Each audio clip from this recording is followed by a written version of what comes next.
Guys, this is the update to the K2 from where I was starting when I was leaving San Francisco. I'm currently in the Philippines, returning with my wife's kids under the K2 visa. My experience here at the Philippines, it was actually fairly quick.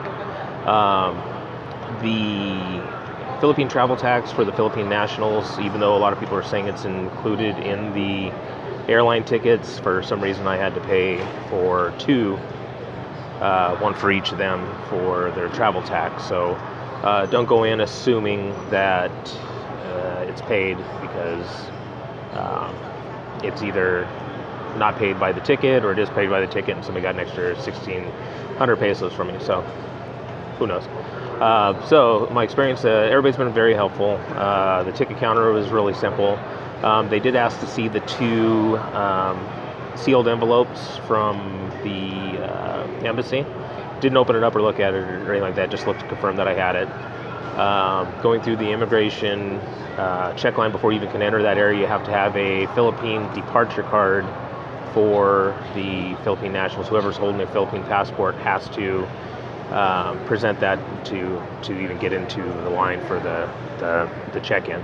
Again, I'm in Terminal 2 taking Philippine Air direct flight, so this is a little bit simpler than it was going through the international terminal in Terminal 1. Once up at the counter, the immigration counter, they asked for the DSWD clearance forms, which I have, the passports, what's their purpose for going over there.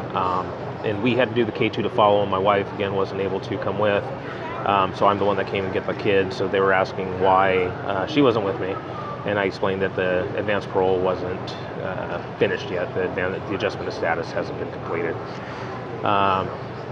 They asked to talk to the youngest boy, who's 4 years old, just a couple simple questions, just like yes and no.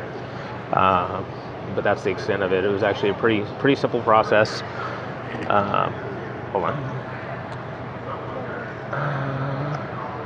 Oh, here, let me see. Read this one. There. Sorry. Keeping the kids busy. Make sure that you have your all your documentation with you. I have mine in everything that I need or even potentially need is in an envelope that looks like this.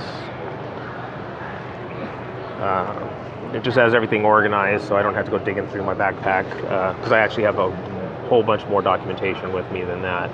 But all I needed for this trip was the passports, the travel clearance from the DSWD,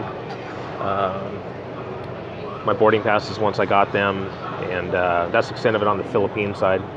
I will do an update when we get to San Francisco, when we get into the U.S. side, and I will update you what the experience is there. But overall, very simple. I highly recommend, if you can do a direct flight, do a direct flight. It's going to make it much simpler. That way I don't have to lay over and go through all this at an additional stop. So a little bit more expensive to go direct, but so much easier. Again, I'll update you guys on the point of entry for the K2 to follow when we get there in about 15 hours from now or so. Talk to you later.